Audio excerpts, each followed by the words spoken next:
Sunday in ordinary time. Sorry I came on late. I was lost in thought while I was preparing. I thought I'll just start right here with Luke 5, 1 through 11. While the people pressed upon him to hear the word of God, he was standing by the lake of Gennesaret, which is the Sea of Galilee. And he saw two boats by the lake, but the fishermen had gone out of them and were washing their nets, getting them into the boats, which was Simon's. He asked him to put out a little from the land, and he sat down and taught the people from the boat. And when he had ceased speaking, he said to Simon, "Put out into the deep, and let down your nets for a catch." And Simon answered, "Master, we toiled all night and took nothing, but at your word I will let down the nets." And when they had done this, they enclosed a great shoal of fish, and as their nets were breaking, they beckoned to their partners in each other's boat to come and help them. And they came and filled the boats, so that they began to sink. But when Simon Peter saw it, he fell down at Jesus' knees, saying, "Depart from me, for I am a sinful man, O Lord." For he was astonished, and all that were with him at the catch of the fish when they had taken were also, and so also were, and so forth. And then, welcome, good afternoon, and I'm going to go in and read a little bit from the Gospel of Thomas.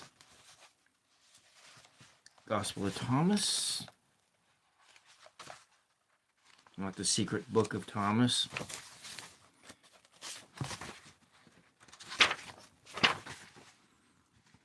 Gospel of Thomas. Let's start at saying 8.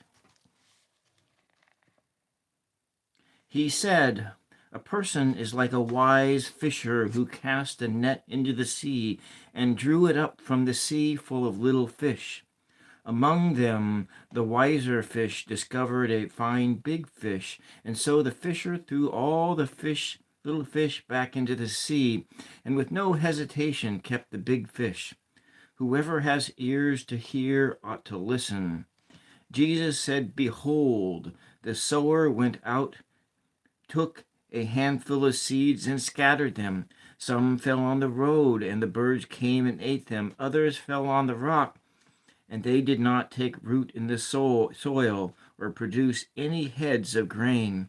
Others fell among the thorns, and the thorns choked the seeds, and worms consumed them. Still others fell on good soil and brought forth a good crop." Jesus said, "I have thrown fire on the world, and behold, I am guarding it until it is ablaze." Yes, I did. I studied the Bible, and I studied mathematics. But I was thinking today when in church, and the pastor was reading from the Gospel of Luke. That was what I started out reading, and what I was thinking about in this was that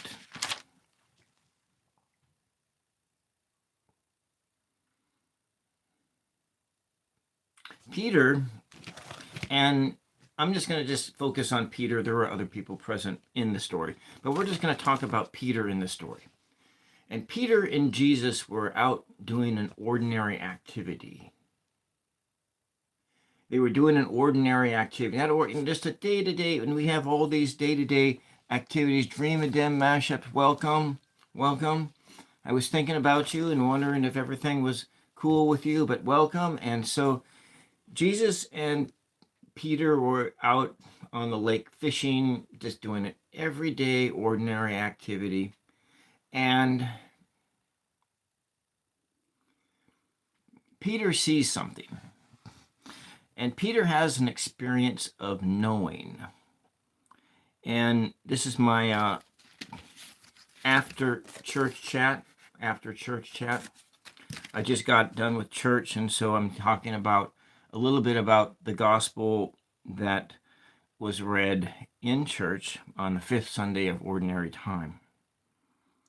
And in this gospel,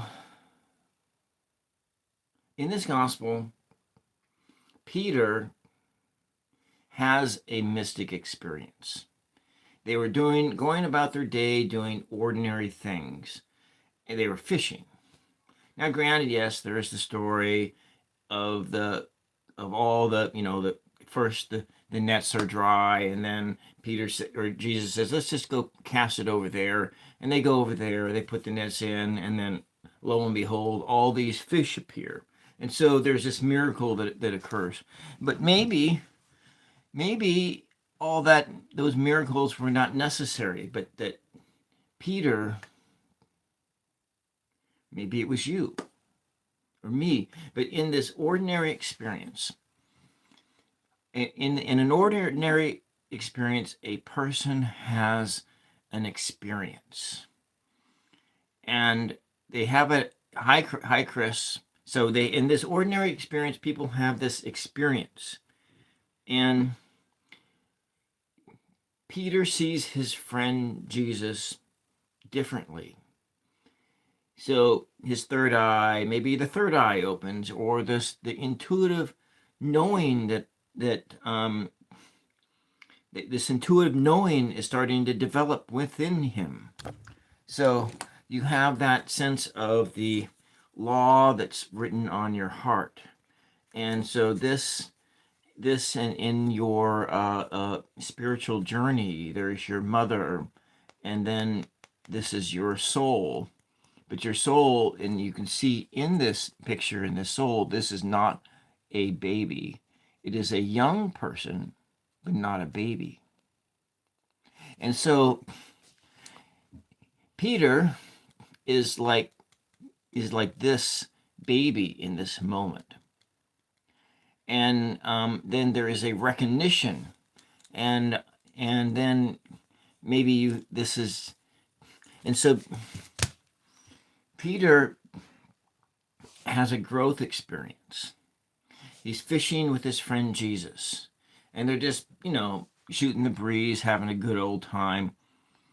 And Peter sees something in his friend for the first time. Peter sees that his friend is no longer his friend, but his friend is God. And that's what Peter sees. But in that moment, Jesus disappears. Jesus disappears in this moment. And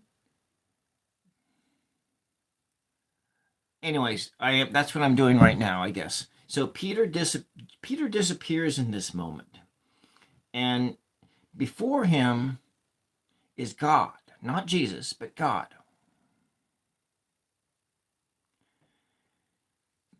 And Peter falls down to his knees and bows down and shields his eyes and asks God to go away because I am not worthy to be in your presence. And then Jesus responds, or Jesus responds through God. I'm going to put it in that sense. Do not be afraid. Do not be afraid. So in that experience, Peter sees God, but actually Peter sees this God. This is who Peter sees. Peter does not see this. Peter does not see this person, because this is the person that Peter has been hanging out with. It is this person who, has the law on his heart. The law is there in this ordinary sense, but in this moment, It is this Jesus. It is the risen Lord. It is the God. And just as in all of these people, they are transformed into that godly sense. But in this moment, and so in this sense that they see, that he see all of his flaws, all of his foibles, all of everything that was done in his life become apparent in his mind. And he sees, so Peter just sees that he's this flawed human being. Blessings, Fatima, on the 5th Sunday of Ordinary Time. And Peter sees himself as a flawed individual, and right in front of Peter sees God. And Peter is face to face with God. And that's kind of what I got out of today's gospel reading in a sense. Not necessarily that was it about the miracles of all the fish coming in, but it was this transformative experience that was experienced in that moment, and that it was about this mystical experience that Peter had. Now, Jesus never changed. Jesus was still Jesus there. Jesus maybe Jesus didn't even think of himself as God in that moment. But Peter saw Jesus as God. And that's kind of interesting. Have you ever had that kind of an experience in your life where you have been with a buddy or a friend and somebody you've known forever, and then something changed in you and you saw differently? And you saw differently. And I see this in the Gospel of Thomas as well, because I like the Gospel of Thomas, because the Gospel of Thomas is more about that that mystical experience. And so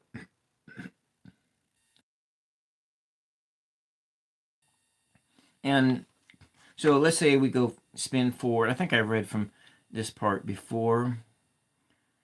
I'll start at 80, maybe 78. Jesus said, "Whoever has come to know the world has discovered the body. And whoever has discovered the body is worth more than the world." Whoever has come to know the world has discovered the body, the physical sense. But whoever has discovered the body is worth more than the world. Let one who is wealthy reign, and let one who has power renounce it. And when they talk about wealth here, they're not talking about physical wealth. They're talking about the wealth and the treasures of heaven, and that spiritual wealth.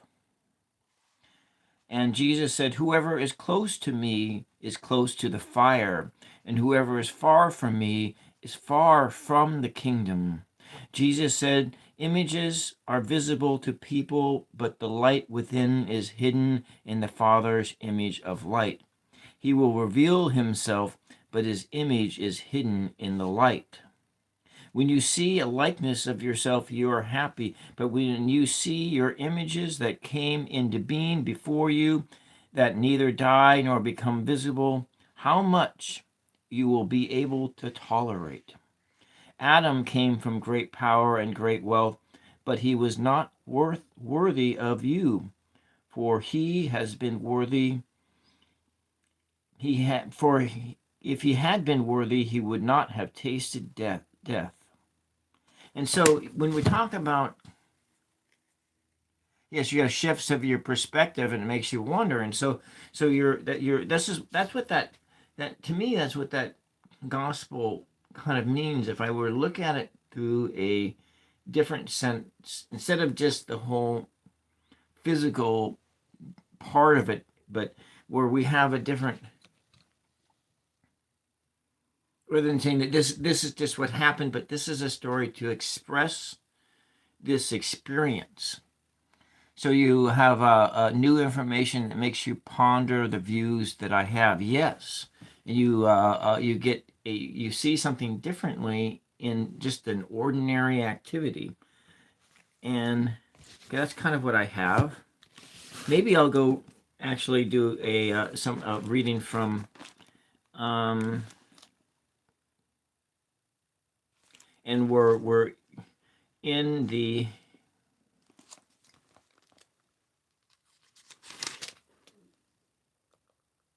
this is from Isaiah. And in Isaiah, there is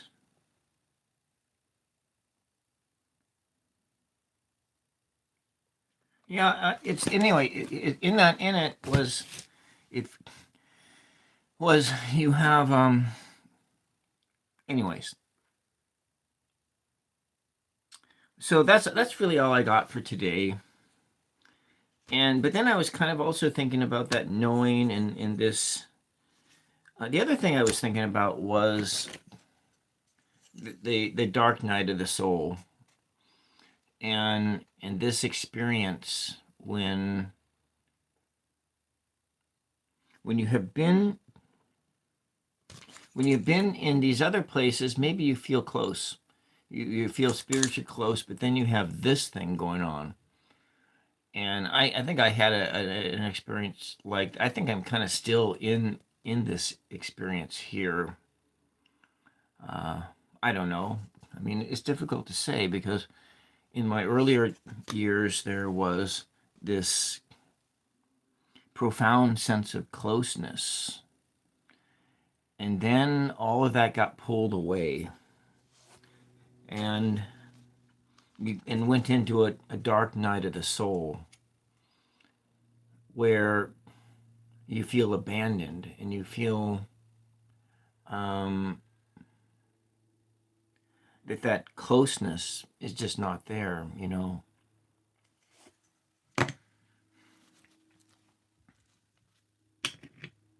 Hi, Ange. This one's going to be a short one today. I'm actually working on charging up my my Bible for my bibliomancy and doing some readings from. Actually, I feel the energy in it. Starting to feel some energy in it. And then I was like looking up. I was like really scattered because I didn't know what I wanted to talk about today.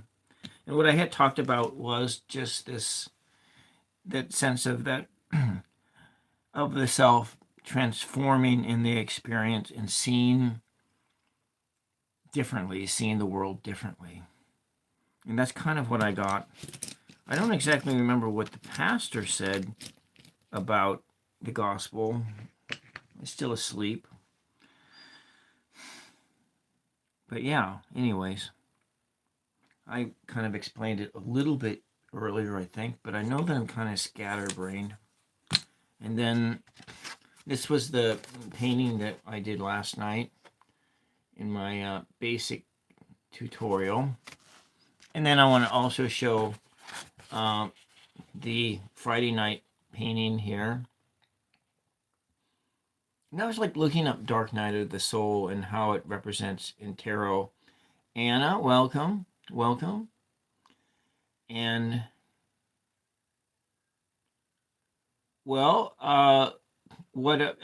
Caleb, I've been doing my coloring with my tarot series, which I will be on Monday night at 8 p.m. It'll be with Mama Sushi, and on Tuesday at 1, we will finish the Sun card with Care Bear Bar of the Cards. And I don't have any current paintings for sale. I have past paintings, but I don't think my past paintings are as good as my current paintings. But one of the things that I was really curious about, because I was looking up tarot cards that represent the dark night of the soul, and this one came up. That was in somebody's eyes. They had 10 cards that came up that where you could say we're all about the dark night of the soul. And I'll just go through those things. I just don't. You can't keep up. So, so there are 10 tarot cards that correspond. I think this is in that maybe that, and this is in somebody's mind. I don't know if how Waite would classify them, but it would be nice to know that. But some tarot scholar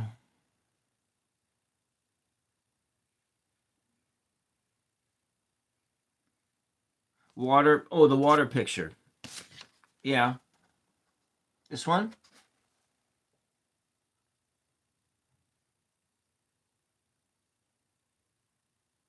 This one we did last night.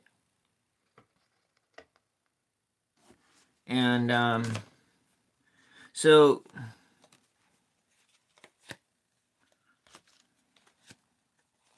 there's 10 that represent the dark night of the soul. I'm going to go through those here. I don't exactly know why all of them are that. Some of them are pretty obvious.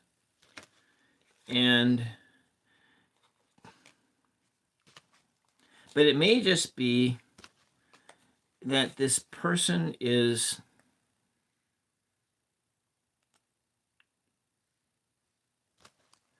reaching. I feel like they're kind of just reaching on some of these. The cards that stand in for the dark night of the soul. I'm going to get back.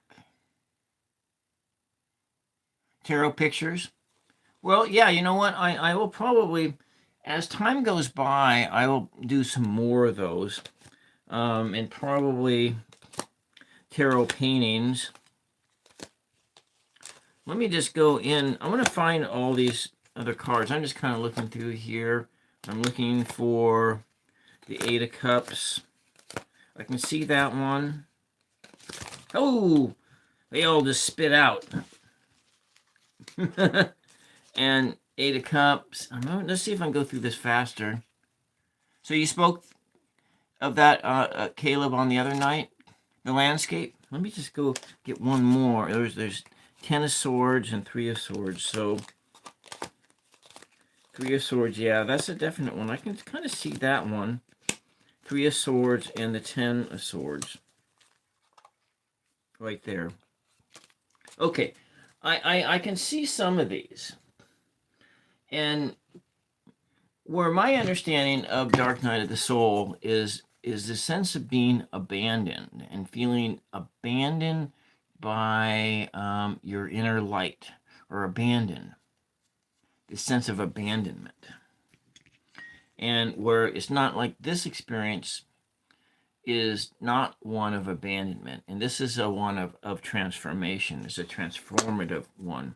And so you can see that maybe in all of these, there's a sense of some transformative experience, and that there are two sides of the same kind of a coin going on here, that this one here and this one is, no, this one here and this one is the same kind of an experience. And I don't really get it when this one person said that this was a Dark Night of the Soul thing. I don't really think it is.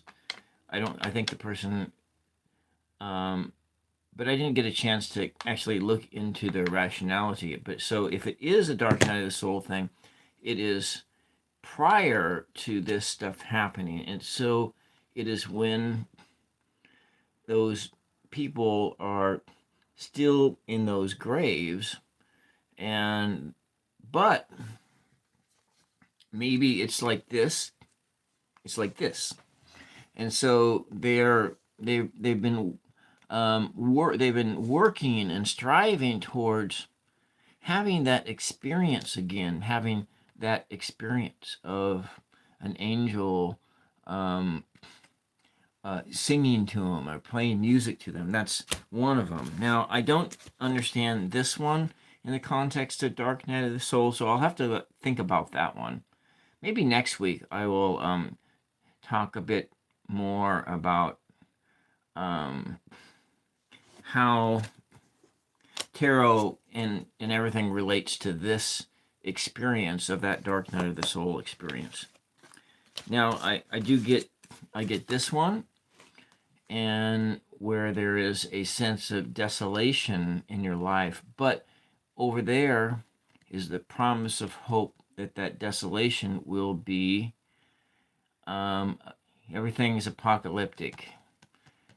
I'm not really talking about apocalyptic in the sense of a revelation. I'm just talking about ordinary spiritual experiences where you go in your life and welcome, Jeff. You're in your life and you feel close to your spiritual self, your closeness, and everything is bright and glorious outside, but then something happens and all that goes away. But maybe tarot asked backward, that's what you're talking about in this. You're in an internalizing of what is going on in today's world, where it feels like everything is being taken away from us. And so that Dark Night of the Soul experience is one in which everything is being taken away, and you're on this place of torture, and you're being tortured because everything feels like it's just being ripped away from you, and you're just exposed in the world, naked and helpless to get out of the way. And I think that's what that Dark Night, and but that's one element of that experience. And then, because myself, I feel like I had a long dark night of the soul that lasted decades and decades, where and then as things went on, I forgot about God altogether. It's kind of amazing how that happens. But I did, but I didn't. I did, but I didn't. But I still went to Mass all the time. Multiple times. I had glimpses and moments of those experiences. But that Peter experience. But when I was talking about earlier, it was that in the Gospel of Luke 5, and Peter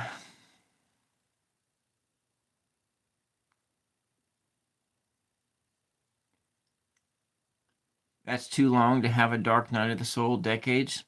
But when I was in first, I'm kind of jumping all over the place. I think next week I'm going to talk about the dark night, the tarot cards that represent the dark night of the soul. Anyway, that's what I'm going to talk about next week. But right now, I'm just going to go back to that experience that Peter had in the Gospel of Luke when he was out fishing and had a transformative experience. And that was kind of what I was talking about early on when I just opened this stream up, was that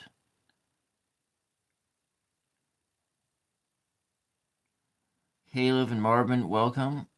And so they were just out, doing an ordinary thing, and Peter recognizes something different, and he sees something different. So in that sense, if we were to look at that in the tarot sense,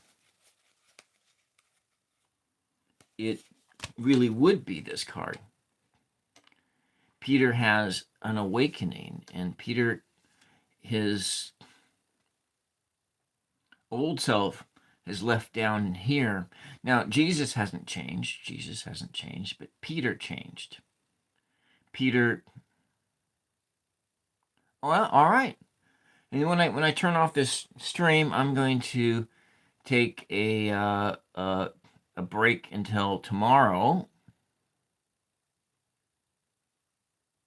Yeah, and so you did come back. Yeah. I came back differently. My came back was differently, but tomorrow night, Mama Sushi, on Monday at 8 our time, Mama Sushi's going to come on and she's going to color the Five of Swords. She's going to direct my hand from afar and tell me what to do. And so anyway, I kind of think that experience that Peter had fishing was this.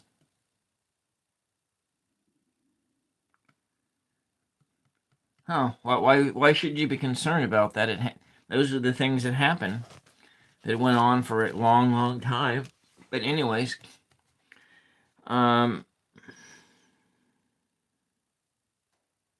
decades, yeah. It was literally, but you see, you have those, Jeff. You had that.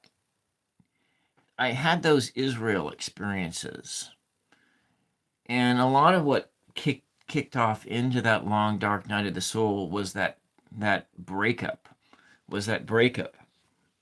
Now, and it was a deep, dark, a heartbreak, and a breakup, and that's kind of where that happened. And also working at that casino wasn't exactly the most uplifting experience of my life either. But I mean, it was so. I actually went into a place that was quite so dark that I lost my writer's voice when I was working as a bartender. And I went, in actuality, and I think I read that in this Gospel of Thomas, and about, I went into the body, and I read about that just a bit, and I can't quite find it. Yeah, I am your father. That's funny. Yeah, but but the thing is, Jeff, for the most part of the time, I did not. While I was going through that experience, I was going to mass a lot, like sometimes like 5-6 times a week, and I was working through it, but I did not. It was, I don't know, it was different. But I think it got really dark in a sense of being. I do not know Marvin. Oh, I don't know Marvin. Why is he making? Is that I think I see that Marvin is like quoting a Darth Vader line. He's got that. So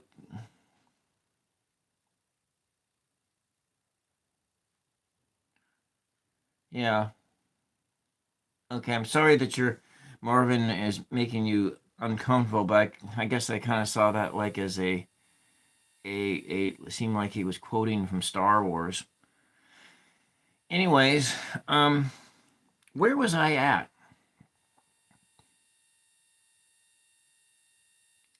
Well, yeah. So that's what Marvin. It's okay. So Marvin, yeah, it's a hard. It's yeah. When because I saw that and I saw I am your father. I just was like seeing. I was seeing the Empire Strikes Back, and there was Luke was hanging on, and then Darth Vader was standing over him. They had been doing some sword fighting, and then I think that um, his hand had been cut off by the lightsaber, and Luke's hand had cut off, and Darth Vader was there, and then Darth Vader says Luke, I am your father. And then Luke had this sense of existential dread. His whole world just was impacted, was changed. It was like this Luke had a sense of knowing who he was, and he knew who Darth Vader was. But in that moment, Darth Vader revealed to Luke that I am your father. And in that moment, Luke was just destroyed. And then he dropped. He was in that cloud city of Bespin, and he let go, and he fell down to the bowels of the city, and then slipped down, and he was down hanging on to that storm drain when miraculously he reached out to his sister. He reached out to Leia and showed his location, and she directed Lando to fly the Millennium Falcon underneath the city of Bespin, and Luke dropped right on top of the Millennium Falcon into the arms of Chewbacca, and they pulled him down into, and so that's the end of that movie of The Empire Strikes Back, and Luke having that transformative experience in learning who he was. And that's kind of like a Dark Night of the Soul experience too. All the suffering so we can be saved. Yeah.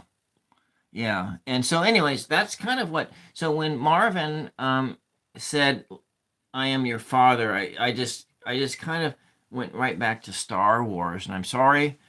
And so he probably, but he meant something different, but that's what I saw. And yeah, but anyways, there's that experience. That's kind of like that thing that I was even talking about with, yeah. So Jeff is also on Substack, and but so. And when I was thinking of that the gospel reading, and Peter, and all the guys are out fishing with Jesus, having a great old time, and then something changes within Peter, and Peter sees Jesus differently.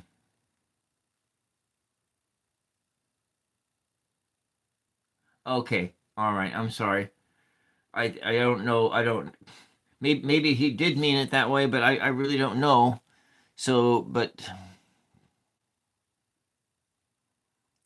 I was also talking too, so I didn't get all the context of the chat. But I just kind of segueing into Star Wars, because Star Wars is like my favorite story of all time. I even like the last three of them. No, the very last one, episode 9, was kind of repetitive and kind of boring, and I didn't quite get the timeline. The timeline really bugged me on how.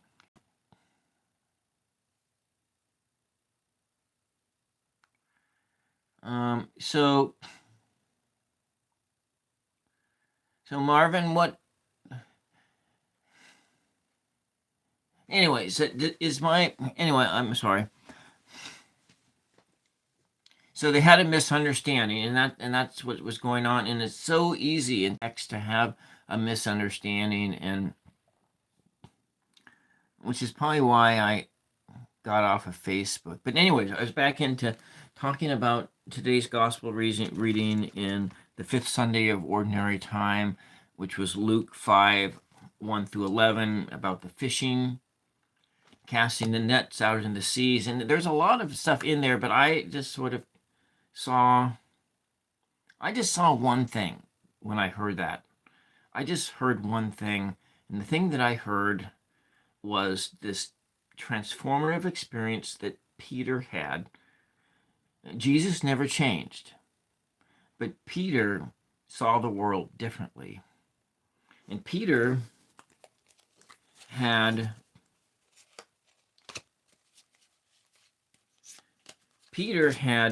this experience, in a sense that this is what happened with Peter. Peter had, in this moment, had this experience. He became something new, and in becoming something new, he saw with different eyes. He saw with different eyes. And I kind of touched on this the other night when I was kind of talking, and I think it was Thursday night. And so we go from, the relationship of your Christian experience and the tarot, because what follows this is this. And what follows this transformative experience is going into the universe, and you're in this bubble where in the sense that you see things differently. Your perspective shifts and you see things differently. Yes. What do we got? How often? And Gospel of Thomas saying number 38. Let's go take a look at that, and I'm going to close out there. And we're going to, on next week's After Church Chat, I'm going to talk a lot more about the dark night of the soul. And I probably actually might go into my my Protestant readings and things about that when I was studying about that stuff. So Gospel of Thomas saying number 38, because I flagged it, that one.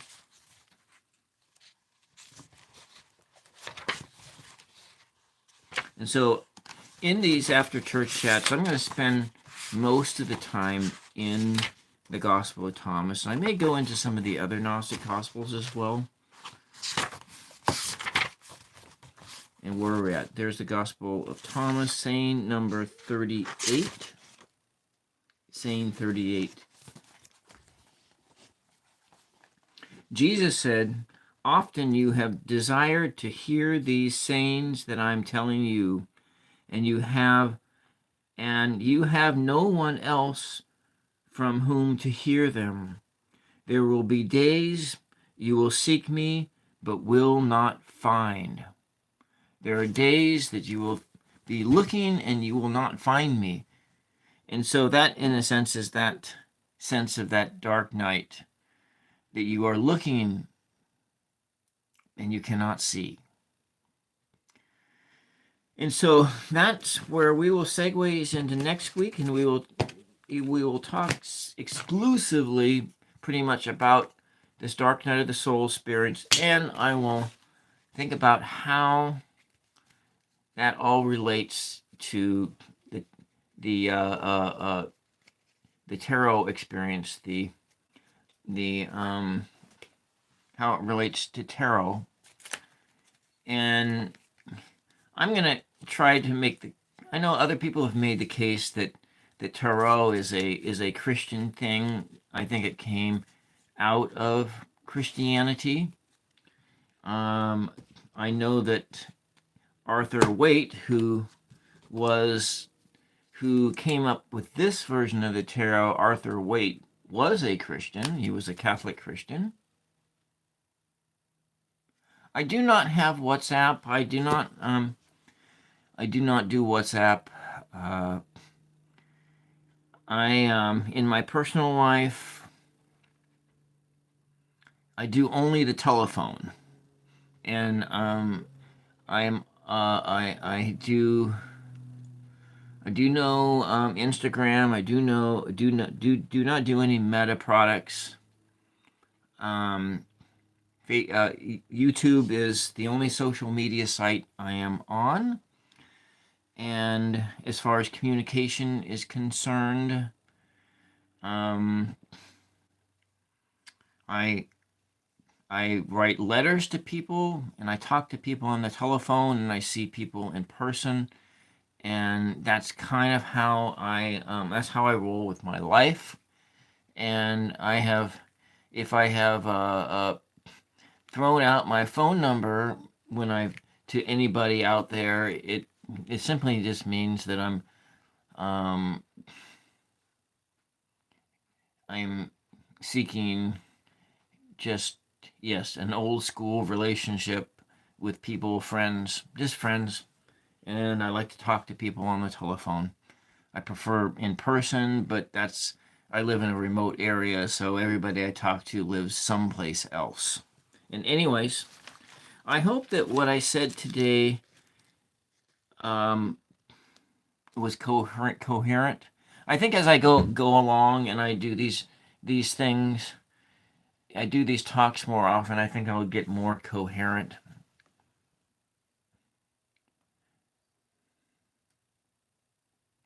Okay, you don't text fast enough. No, I get that, Anna. That's why I don't like text.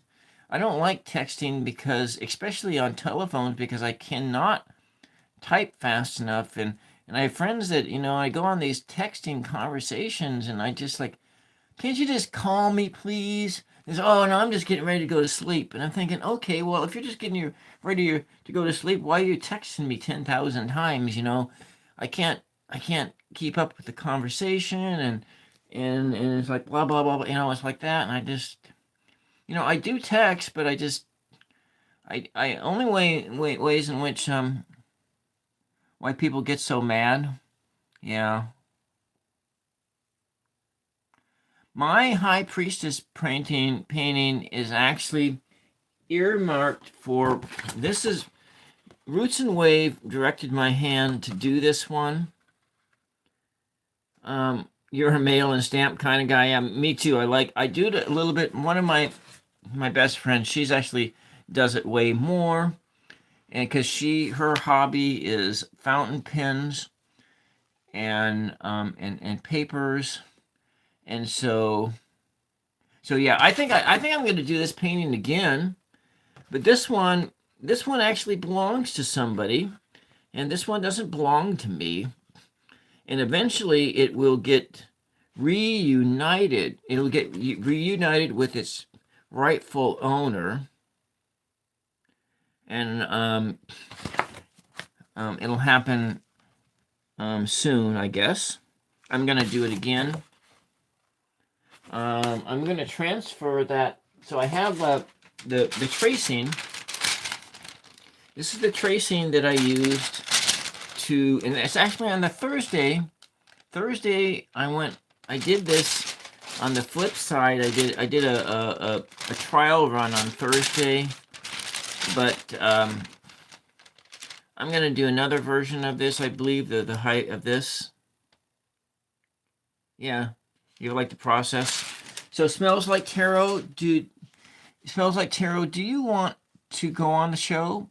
Do you want to go on? If you want to go on the show, Smells Like Tarot, and do the coloring with the tarot with me, please email the show at the999show@gmail.com. And if you want to email the show and be a guest in the coloring of the tarot, please, if you'd like to do that too, you're welcome. And then I have quite a few, because I'm doing the Five of Swords on Monday, and, oh, okay, your camera shy. Okay. All right, well, anyway, I'm just throwing that out there. But, so, this was last night? No, Friday night. Last night's painting was, where did that run off to? Anyways. And so next week, I'm going to talk about this Dark Night of the Soul. And I'm going to try and do a little bit more of how it relates in the tarot and the tarot relatedness. And I probably will see if, I wonder what next week's gospel reading is. Maybe I'll close with that, because next week is the sixth Sunday in Ordinary Time. Maybe there'll be something interesting in here, like there was in this reading today, because I really I wasn't expecting to see that there. You're right. You know what? Mama Sushi is right, because you see, I'm kind of taking that to heart too. Is I'm barreling forward with doing the things that I am afraid to do. I'm barreling forward with the things that I'm afraid to do, because you just really don't know. Well, I'm going to just move ahead into the sixth Sunday of Ordinary Time, and I want to see if there will be anything interesting in next week's gospel reading for us here. There might be. I might just look at that just a little bit. Probably what I'll do is, because it takes a while for all you all to pop on, I will start out next. I'll start out next Sunday with. I get you. All right. So I guess what I'm gonna be working on my format here for the after church chat, and so I'm gonna start out each one of these things with a reading from both. Maybe since I'm a Catholic, I will start reading from what was read in church today, and then maybe start there, or start with the Gospel of Thomas or something like that. Maybe it will find something that will segue into what the main conversation is. And so next week, we're going to be talking about, like I said before, this here is the dark night of the soul, and we'll be talking about that and how it relates to the tarot. It will probably not be too in-depth, but we'll see. We'll see how much in-depth I can get. And then I'm done talking about after church chat stuff right now, and we're going to be moving on here. So what is my top three oh, you know what, Caleb? I haven't actually gone out. I haven't had fast food in 5 years, but with the exception of Nancy Joe's, which is a hamburger stand that is local to me.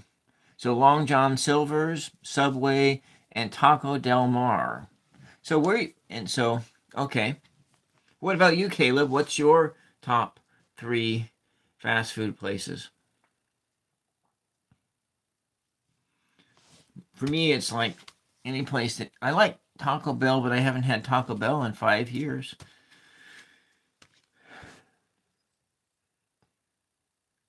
I like breakfast foods. Otis Cafe, which is not Taco Bell, but Otis Cafe changed ownership in like 2017 or 2018, and the new owners changed they cheapened the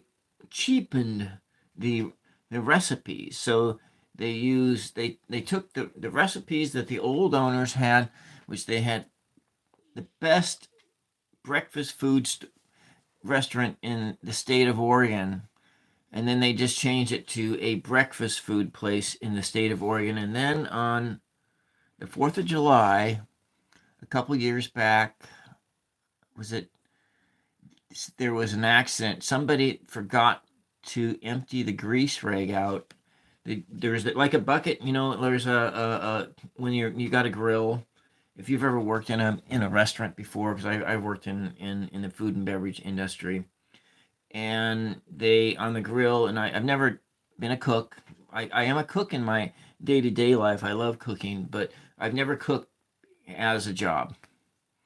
And so there's the grill, and they clean the grill off at the end of every work shift. And usually they use rags and so forth. So what they had is, this was the 4th of July 20, I don't know, remember what year. I think it was 20. It was, anyway, it was within the last 5 years. And the cook forgot to empty the bucket of grease rags. And in the night,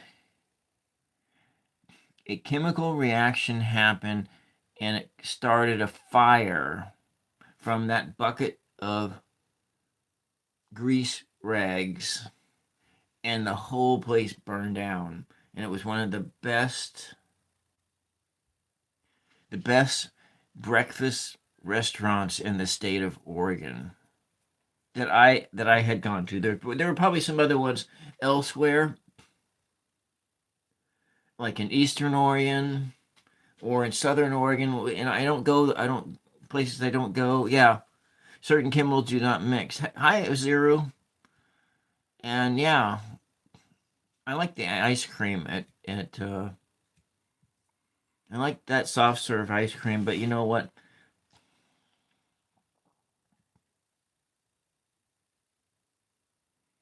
My body doesn't process dairy very well, but I do. I love the taste of Dairy Queen things too. So your old work husband's work, which is burned down last year, and wow, oh yeah, yeah, dilly bars, those are great. Well, I don't. I mean, I've had them. I haven't really had, but it's just like it's been so long since I've had, a milkshake, because it's like, oh, it goes through my body like knives. I mean, it's fine on the taste, but all that ice cream and all that milk, it just goes through me like they're like, it's like little knives are poking into my guts, and then of course then you spend like 4 days on the toilet, afterwards. I don't know. I've got a little bit too graphic there, but you like jalapeno poppers? I like jalapenos, and I used to grow peppers, and I got to the point where I remember it was like the experience of having a habanero pepper, a habanero pepper in the first one of the season, and that they would go, because I had a permanent greenhouse, and where I was growing peppers year round, because I had pepper plants that were 3 years old before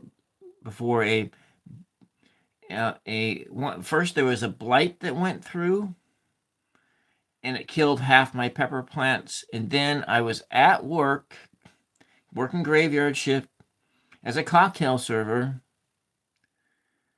and there was a hard freeze and a power outage. And when I got home from work, all of my plants had died. All of my plants had died. And so I have not grown peppers since then.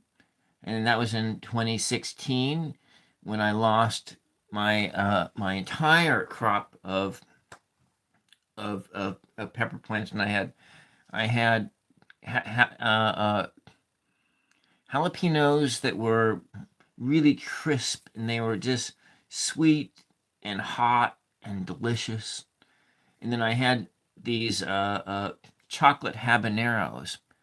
chocolate habaneros, and you see, one thing I learned about growing peppers like habaneros is that when you buy habaneros in the grocery store, they're roughly 10 days away from rotting.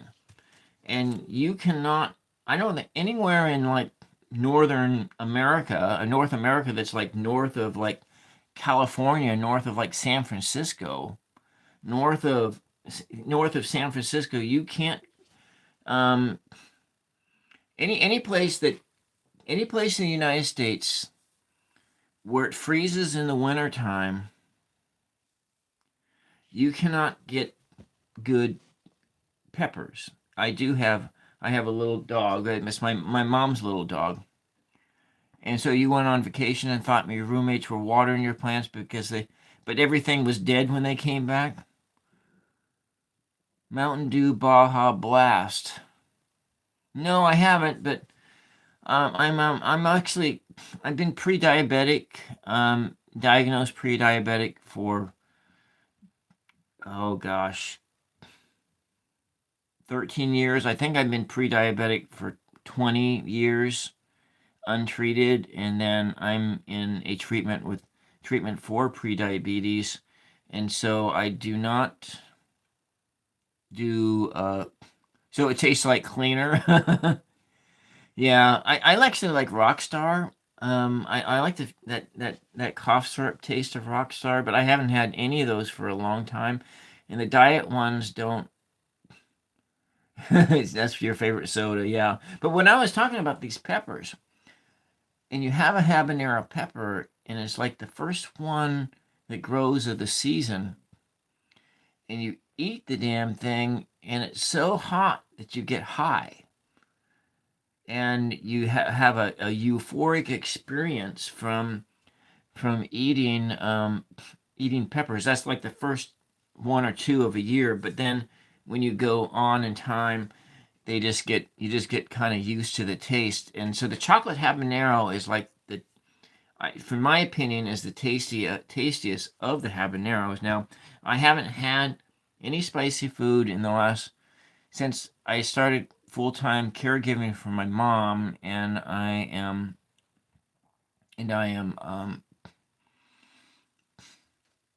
doing all the cooking. I do all the cooking, and I've been doing all the cooking for dinner time for 3 or 4 years. But since I've been more of a caregiver,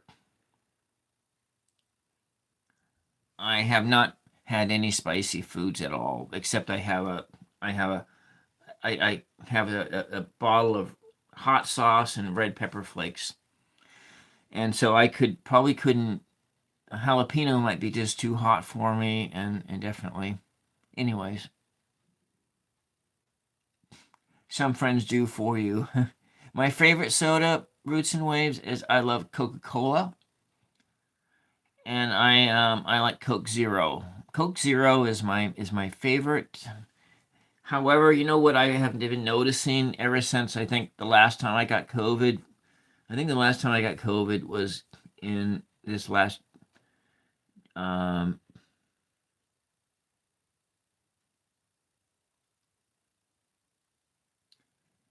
July, August. The end of July, August is the last time I had COVID that I know of. Because I may actually have COVID right now.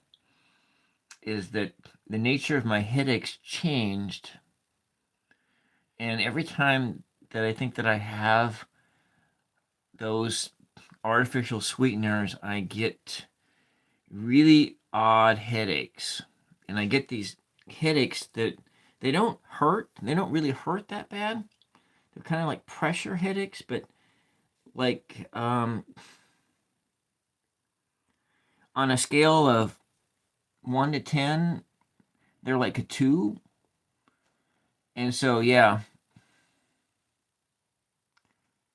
you already started and you lost lots of loved ones. Yeah, Anna, yeah.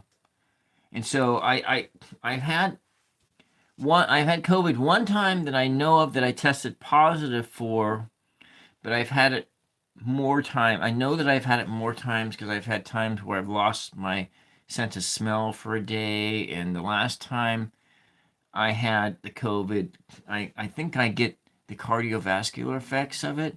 My mom gets the cardiovascular effects of it. And so, yeah, they have underlying, I have, yeah, that's right. Yeah, COVID. Who hasn't had COVID?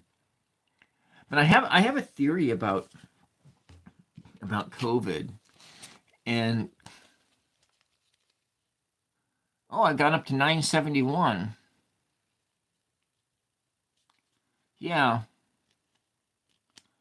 I want to go up to 1,000. It would be nice if I could cross over 1,000. This slog in the last few months has been going really slow. But it's kind of hard to. It's really hard to grow. YouTube is hard when you do a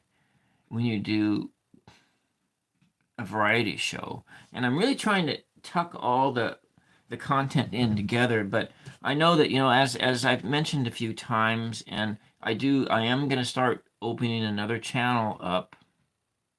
So you don't want to give it to your mom. Well, see, Anna, I wear a mask when I go out into public. And I think I talked about this last night a little bit, or the night before, about how hard it is in my local area where everybody knows me, and nobody wears a mask, and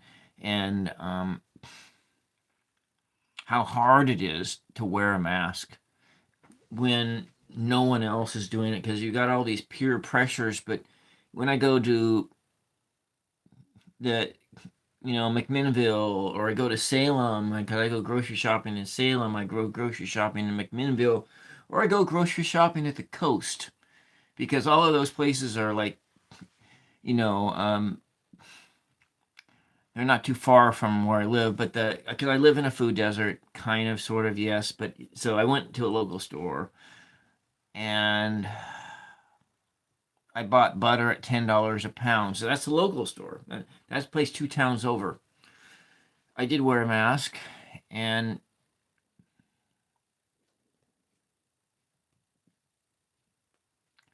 all right, and I'm not going to get you started with that.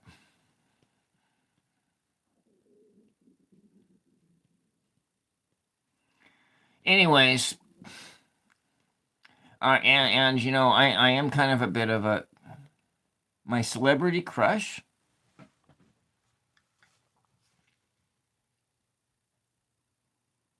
You know, I haven't really thought about that for a while. Since my celebrity crush.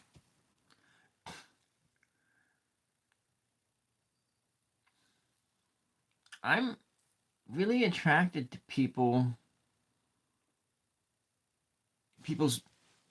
the sound of people's voices, and it's always kind of been that way. I like listening to, like, I like listening, and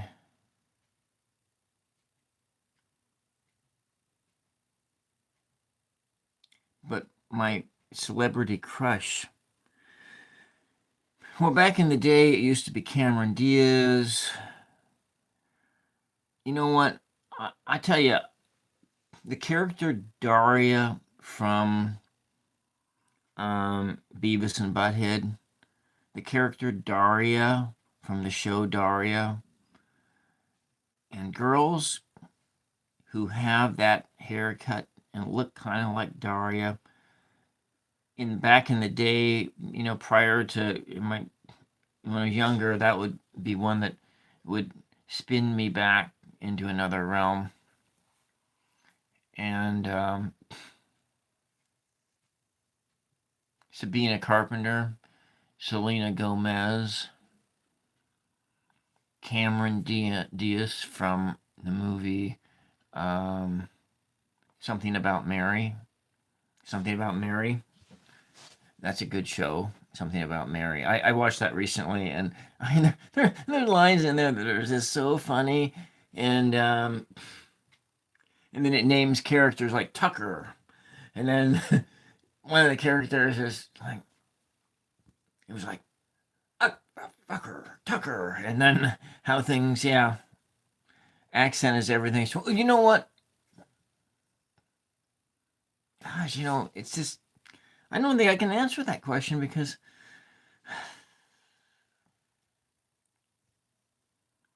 I spent so much time consuming political news. Oh, you know what? AOC.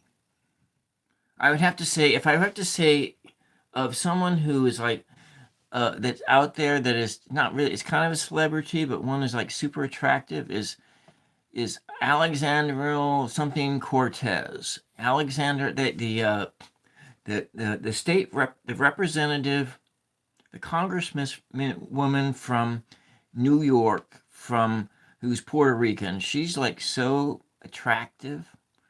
I find her really, really attractive, and I would have to say that's kind of like a celebrity crush. You have a crush on a politician. Because I do know a little bit about her. She wouldn't, all the boys like her, I guess. How about that? Was that like a good enough one? That you have a crush on a politician? Yes, her, yeah, that's the one, Alexandra Ocasio-Cortez. Yeah, and yeah, she's very, very good looking, I have to say. And I like the sound of her voice too, but kind of yes, kind of no, because there is a part to her voice that has a bit of a, yeah, no, I will have to say I just like how she looks, and I'm not necessarily but as far as just that kind of a crush look, her vocal quality is not too not there. Yeah, yeah. Anyways, well, that's all I got.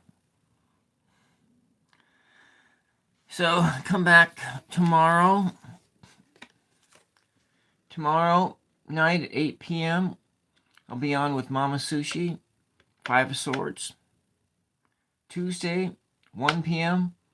with Care Bear Bar of the Cards, and we're going to be finishing the Star card. I know she worked as a bartender. I've been following her career. I remember when she was elected too. Yeah, yeah. I occasionally tune into her talks, kind of, sort of, yes. But yeah. And anyways, I ain't got nothing else. And I've gone on longer than I was planning on going. And this is that after church chat. Be back next week for another one of these. So you'll be on tonight to read cards with Bobby. I wonder if Bobby would like to come on my channel as to do a color or tarot card.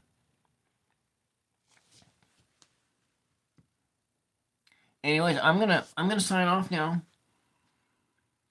All right, I will email him. I will go look him up and okay. All right, Anna, thank you. Bye, everyone. Thank you, everybody, for the lively conversation in the chat.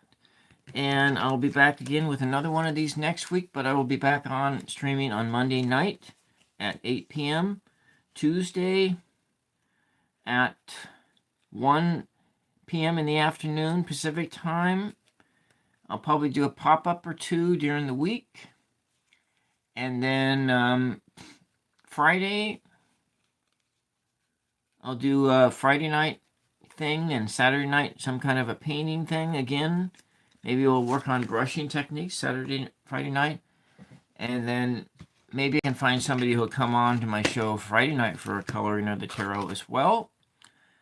And then on next Sunday, we're going to be going, as I said, we're going to be going on to these kind of concepts to see which tarot cards match up to this experience in that experience. And all right, blessings and peace to you.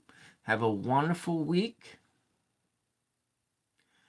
And we'll see you again soon. Bye-bye.